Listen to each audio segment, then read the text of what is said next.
बिस्मिल्लाहिर्रहमानिर्रहीम। जनाब, आजकल हमारे मुल्क में एक बहुत ही अहम इशू बना हुआ है।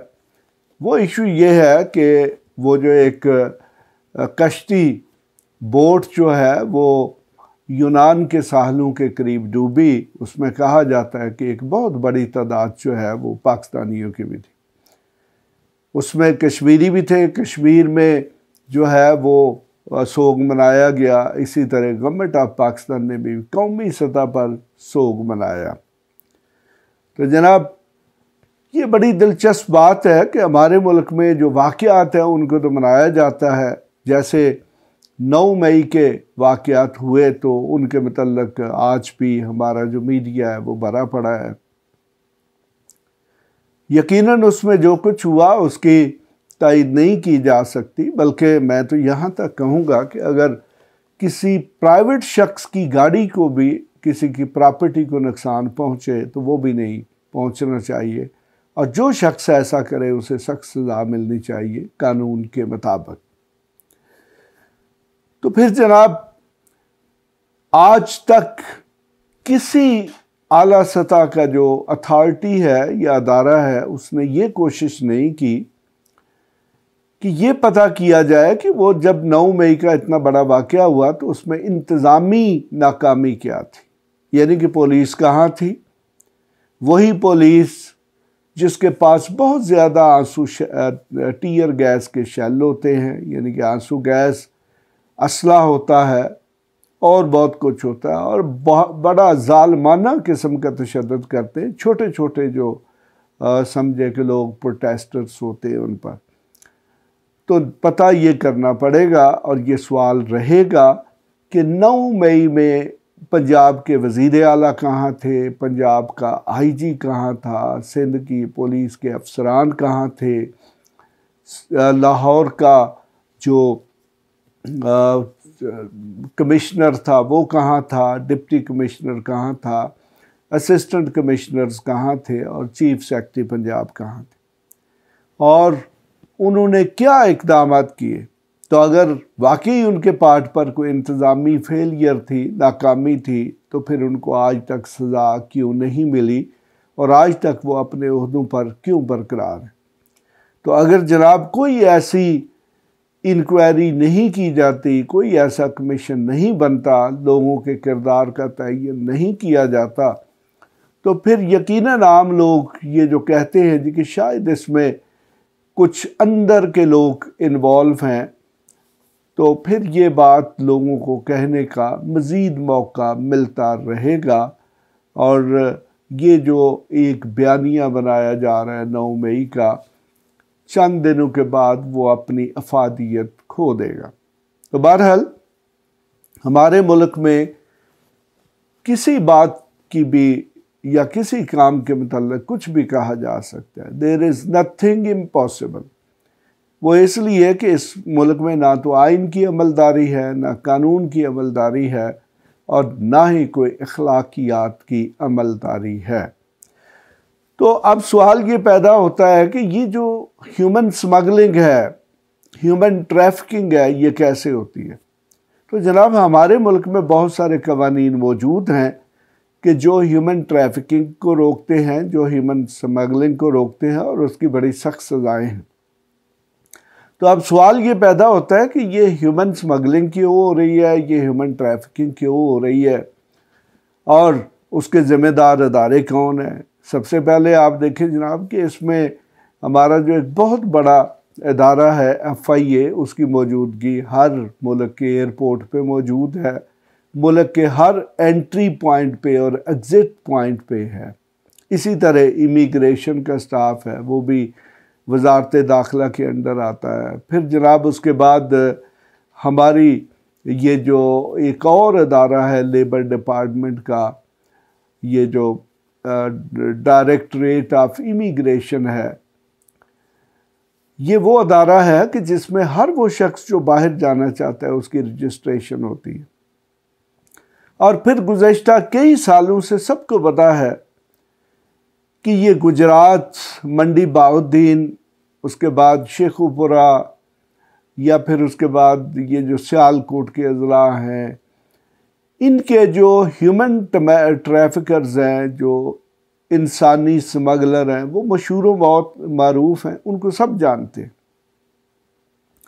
मेरे ख्याल में अगर इन इंसानी स्मगलरों को कोई नहीं जानता या किसी ने आंखें बंद की हुई हैं, तो वो सिर्फ हमारी सरकारी अदारे हैं जिनका काम इंसानी स्मगलिंग को रोकना। तो जनाब, उन्होंने आंखें क्यों बंद की हुई हैं? अभी रात को मैं सोशल मीडिया पर एक बयान देख रहा था। वो बयान था नदीम अफजल चंद साहब का। तो यकीनन नदीम अफजल चंद साहब उस इलाके से ताल्लुक़ रखते हैं कि जहाँ से सबसे ज़्यादा लोग बाहर जाते हैं, यानी कि ये गुजरात, मंडी बहाउद्दीन, फिर ये सरगोदे के कुछ इलाके, वहाँ पर लोगों को जुनून है कि हमने हर कीमत पे यूरोप जाना है। और उसी जुनून की वजह से ये जो कश्तियों के डूबने के ये जो डंकी है या फिर और जो इस किस्म के गैर महफूज सफ़र हैं उनका लोग करते हैं। यानी कि उन इलाकों में जाएं तो हर घर में आप जाके पूछ सकते हैं कि कौन सा एजेंट कितने पैसे लेकर बंदे को बाहर भिजवा सकता है। और उसमें जनाब मुख्तलिफ़ किस्म के तरीके तय होते हैं कि अगर इस तरीके से भेजा जाएगा तो इतने लाख, इस तरीके से भेजा जाएगा तो इतने लाख, अगर इस तरीके से भेजा जाएगा तो इतने लाख।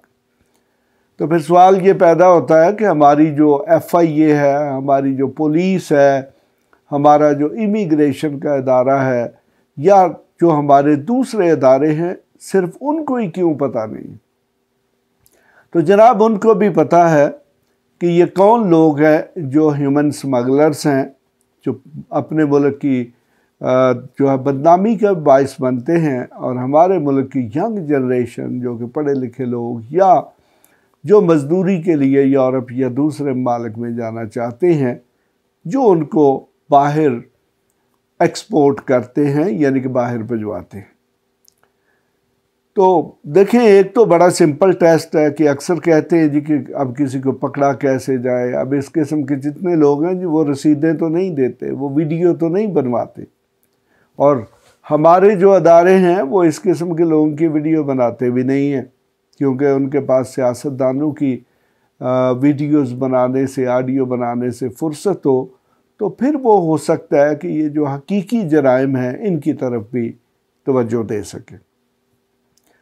तो जनाब, एक बड़ा आसान तरीका है, तो वो ये है कि आप ये जो गुजरात, मंडी बहाउद्दीन, शेखुपुरा, सियालकोट या फिर सरगोदा के अजला हैं, तो उन अजला जहाँ से तकरीबन हर घर से कोई ना कोई शख्स बाहर गया हुआ है, तो आप उनसे जाके पूछें जी कि किसको उनने पैसे दिए, कौन शख्स बाहर भिजवाता है, या वैसे ही जाके आप वहाँ से पूछ लें तो आपको सारे एजेंटों का पता चल जाए। तो या फिर दूसरा, वहाँ पे जाके देखें कि किन लोगों की जो जायदादें हैं या दौलत में बहुत ज़्यादा इजाफा हुआ है।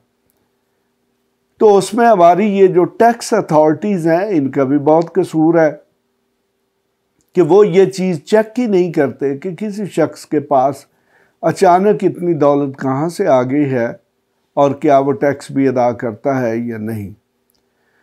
तो बहरहाल हमारे सारे के सारे अदारे उसमें शामिल हैं।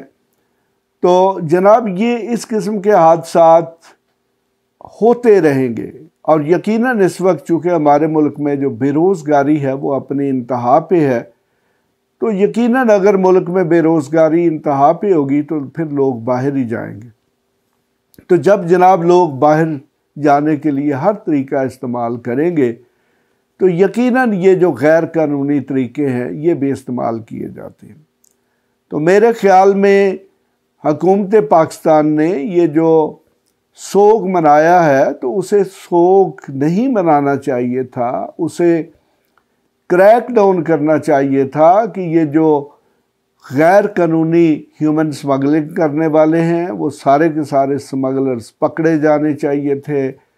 उनकी तस्वीरें अखबारों पे छपनी चाहिए थी। अगर एक शख्स जिसने कोई जुलूस निकाला है उसकी तस्वीरें अखबारों में छप सकती हैं, उनके पकड़ने पर इनाम रखे जा सकते हैं। तो ये उनसे कहीं बड़े जो क्रिमिनल्स हैं तो उनकी तस्वीरें अखबारों में क्यों नहीं छपती और उनके पकड़ने पर इनामात क्यों नहीं रखे जाते और उनने जो नाजायज़ दौलतें बनाई हैं, जायदादें बनाई हैं, उनको क्यों ज़ब्त नहीं किया जाता।